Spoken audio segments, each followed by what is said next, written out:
Well, good morning. I got a few other things going on, but I thought I would just share this morning's insight. I've talked about this before that I think Buddhism is essentially a way to treat trauma because, oh geez, I got that written down somewhere else, but the effect that trauma has on our cognition, on our ability to think and, you know, use logic. And I mean, as I've said in the previous podcast, Basil van der Kolk's pretty clear about this, that it's pretty obvious in science that the brain shuts down, we stop accepting data, let alone being present and aware. I argue that's exactly my theory, that the different types of thinking, type 1, type 2, autopilot, being mostly unconscious, which is supposedly our default state, right? Default mode network, versus our higher order, our being present, being aware, and the thought, the belief that we can't stay in that state of higher order thinking permanently, right? So our job is to only use it when necessary. But I argue if we were to be more mindful and make more use of this state, we can be more comfortable in being in it for longer and more often. But that begins with emotional regulation. As I said, you can't use your higher order self thinking, whatever you want to call it, type 2, system 2 thinking, right? Complex thinking, right? How do you become conscious? How do you bring your free will to bear? I mean, I think they're all synonyms for the same idea of being reactionary, being in autopilot mode, not being conscious, not making choices, being pushed about. So as Nietzsche would say, not propelled, Willemacht, not propelled, but pulled along, in a sense. So I argue, first step is emotional regulation. And a funny little thing this morning, I'll just use as an anecdote that just is funny. So we get up this morning at 4 a.m., put Jocko Willnick to shame. We get up at 4 a.m., and it's pretty early. And me, I actually suffer from something that's not uncommon, but it's difficulty coming out of, I think it's the theta brainwave state, but from sleep to awake. My brother had it as well. For the first half hour to an hour in the morning, I have a hard time waking up. And supposedly it's connected to this cortisol system, where it can take 30 to 90 minutes for us to come out of that state and start to wake up, and like cortisol starts to rise. I mean, I'm not a scientist, so don't quote me on this. But for me, in the morning, because it takes me so long to wake up, I have a hard time telling whether it's a rough day, my inflammation, my pain, my disease, my mood, you name it. Everyone has their issues when they get up in the morning, right? And we all lump it together as, oh boy, I need my caffeine. Ooh. So in the morning, I find it tough to be able to tell the difference between feeling rough from, say, the disease the day before, mood, stress, the coming day or the previous day, or anything that might be. But this morning, right, we were supposed to be a little chilly today, but there was absolutely nothing on the radar yesterday or today or any prediction for rain. But after I got everything set up, right, made coffee and refilled our waters and all of our morning routine, I sat down and I could tell that it was more than just regular physical or somatic issues, right? I wasn't just feeling crappy. And so the wife checks the weather, and that's when I mentioned to her, I say, well, I don't know. I said, but I certainly feel like, there's going to be rain. The weather is going to be rough today because that's how I feel. And no, absolutely not. It's going to be cold, but there's no rain. No prediction whatsoever. So we get ready, and as we leave this morning, lo and behold, it's raining.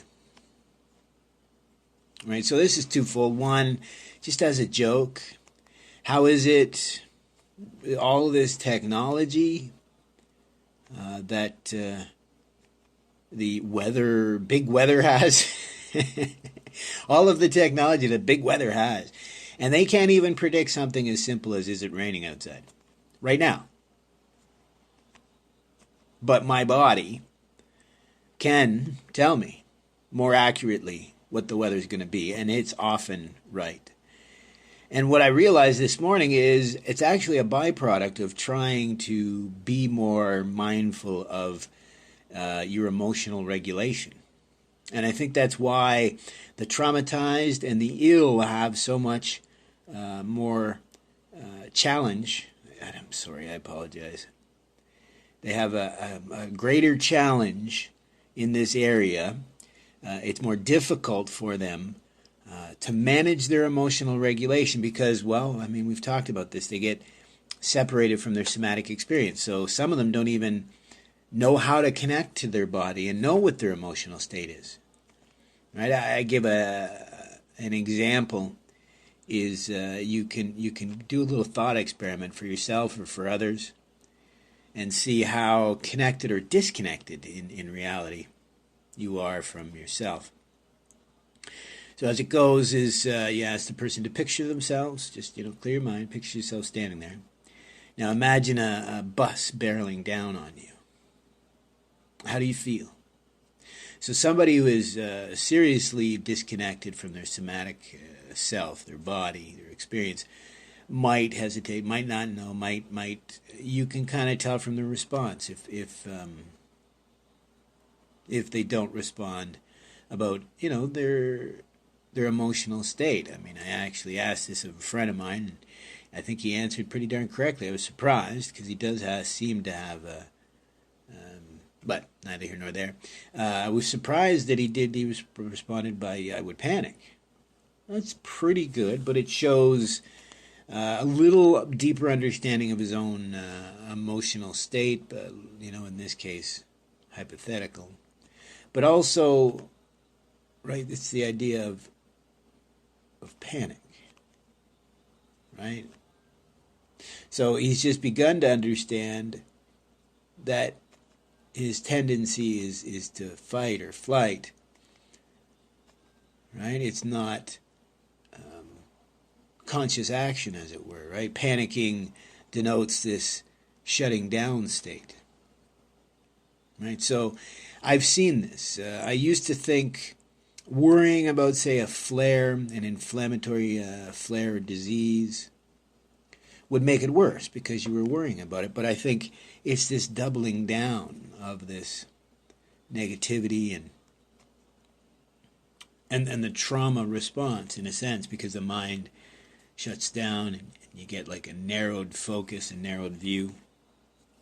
But that's what I wanted to mention is this emotional regulation is desperately important. It is what mindfulness is attempting to do. But it's harder to tell, plain and simple, what your emotional regulation, your state, even is. Let alone someone with, say, a chronic illness, a chronic fatigue, a chronic pain, inflammatory or immune-based disease, you name it. I mean, even psychological difficulties can make it near impossible for some, right? If you're autistic, if you're ADHD, if you're dyslexic, you have depression or anxiety, any of those will cause you to have the exact same disconnect from your somatic experience, and often because of developmental trauma, childhood trauma, that can actually cause a delayed emotional maturity, what they call an EQ, which are all desperately important. Know thyself, this idea of knowing your optimum state. That's really this window of tolerance, as some of them call it. This is emotional regulation. They talk about that, there's a regulated and a dysregulated state, but remember there's hypo and hyper aroused. So it's not just being so wound up, you just can't sit still. It's also being so detached that sitting still is not doing the benefit, right? So that's what I noticed this morning, is that this is why it's so difficult with trauma. It's not simply the trauma coming back up in, say, meditation or contemplation or everyday life. It's also because you're so disconnected from your emotional regulation in your state. I mean, you're so reactionary. I saw a video last night of this lady who freaked out on a mechanic because she didn't have the proper key to her rims, right? Why? Because she was just fit to be tied, because, again, mechanical issues, I've been there more than once.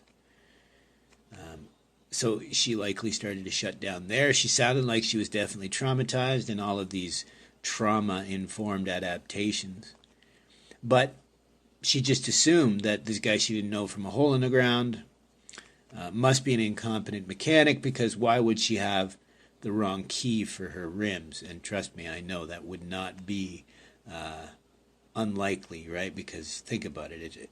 Somebody does some tire rotations and they accidentally drop the key and it rolls away. They throw in another key, mix the key up. There's a million reasons why she might not have the right key, and the fact that they don't have these universal, for security reasons, also means that your average mechanic, particularly one that does house calls, is probably not going to have access to the dozens of different keys. And I mean, I guess there's a way around it, but that would be possible some damage. But long story short, this lady just freaked out on the guy. So she ended up looking like a fool, being horrible to a person, destroying her emotional regulation, likely for days. And she didn't get her tire swapped, so it didn't solve any of her problems. Right? But that's what I come to realize is, well, like I said, Gabor Mate's recent book, these traumatologists seem to be coming around to my thinking that trauma is universal. We're likely all to experience what could be defined as trauma because of how we react to it. Right? Having a flat tire and needing to call a mechanic to come in and change the tire, and even not having the right nut, because technically if she hadn't freaked out on the guy, he'd probably be like, oh, well, we just have to, call the dealership and we can order the right one, right? It could probably be done that day, because the dealership would probably drop it off to him. But no. Because of her reaction and because of the situation that happened, right? No.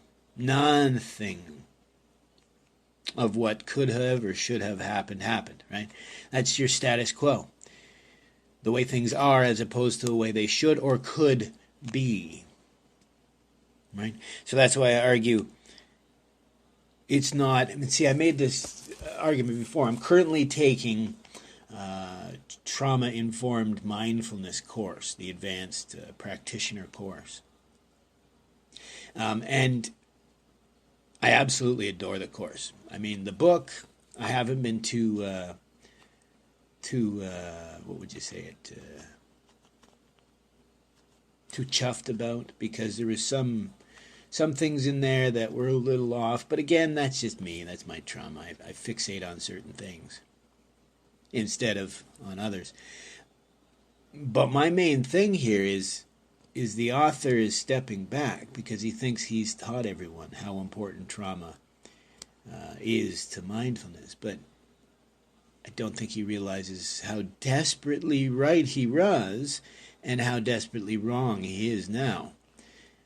Because, yes, trauma is desperately important, and all practitioners of mindfulness meditation, whatever you want to call it, should understand trauma. All medical professionals, lawyers, dentists, doctors, you name it. They should all understand. Social workers, activists, politicians, even journalists are calling for, currently just finished a summit yesterday. And there was multiple multiple seminars on the importance of trauma-informed journalism, both for the journalist and for, so they understand the people they're writing about and for, right? So what I've actually come to realize, so the mistake, well, first, the correct is how important trauma is. I think, like I said, everyone should be taught, because trauma is guaranteed in life. I've said this before, that we should be teaching our vets and our vet families, our first responders, everybody should be taught what is trauma, what can it do, what is a healthy response, what's an unhealthy response, what happens if you've experienced an unhealthy response to trauma, and then the resultant trauma-informed adaptations, and how mindfulness can help you. And here we go again. So the first problem for those that are in multiple traumas or incredibly dysregulated because of either these negative adaptations or maybe symptoms that are impinging on their health. So first they have to understand, what is even emotional regulation? What is my window of tolerance? And how do I even understand what state I'm in currently? Am I dysregulated? Right? So for me this morning, 4 a.m., I did not feel great, didn't feel all that terribly rested, but that's not abnormal. So still got up. That's an improvement for me. Usually I can't.